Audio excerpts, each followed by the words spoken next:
Hello friends, welcome to my channel. இன்றைக்கி பாதுஷா recipe தான் உங்க கூட ஷேர் பண்ணுறேன். இதில் நான் நெய் சேர்க்கல, டால்டா வச்சு செஞ்சு காமிச்சிருக்கேன். இப்போ வாங்க எப்படி பண்ணுறதுன்னு வீடியோவில் பார்க்கலாம்.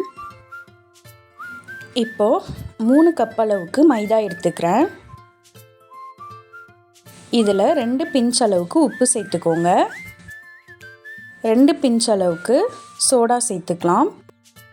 இது ரெண்டையும் சேர்த்து நல்லா இந்த மாதிரி மிக்ஸ் பண்ணி விட்டுருங்க.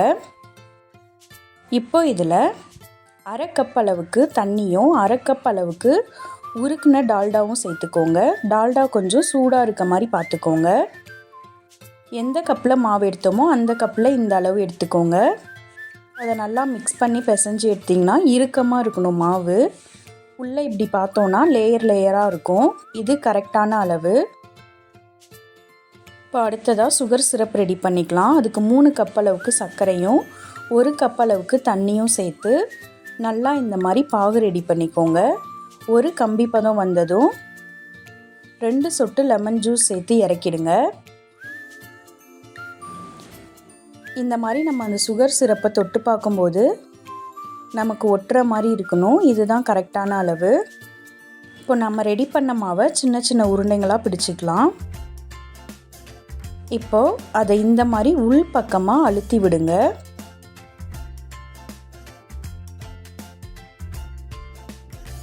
இந்த மாதிரி நடுவுலையும் அழுத்தி விட்டுறலாம். இதே மாதிரி எல்லாத்தையும் ரெடி பண்ணி வச்சுக்கோங்க. கடாயில் ஆயில் சூடு பண்ணிக்கோங்க.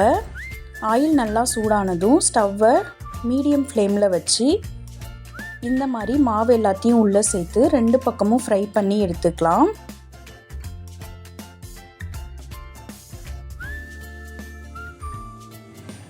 இந்த அளவுக்கு நல்லா ஃப்ரை ஆகி வரணும். இப்போ இதை ஒரு பிளேட்டில் எடுத்து வச்சிடலாம். சுகர் சிரப்பை லைட்டாக சூடாக வச்சுட்டு நம்ம ரெடி பண்ணதை அது உள்ளே சேர்த்துக்கலாம்.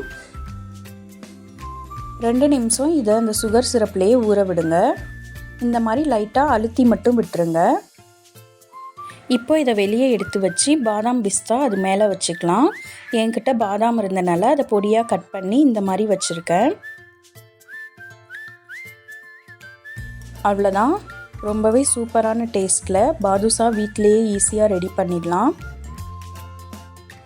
நீங்களும் வீட்டில் இந்த மாதிரி செஞ்சு பார்த்துட்டு டேஸ்ட் எப்படி இருந்ததுன்னு கமெண்ட்ஸில் சொல்லுங்கள். நான் போடுற வீடியோஸ் பிடிச்சிருந்தா லைக் பண்ணுங்கள், ஷேர் பண்ணுங்கள், கமெண்ட் பண்ணுங்கள். தேங்க்யூ.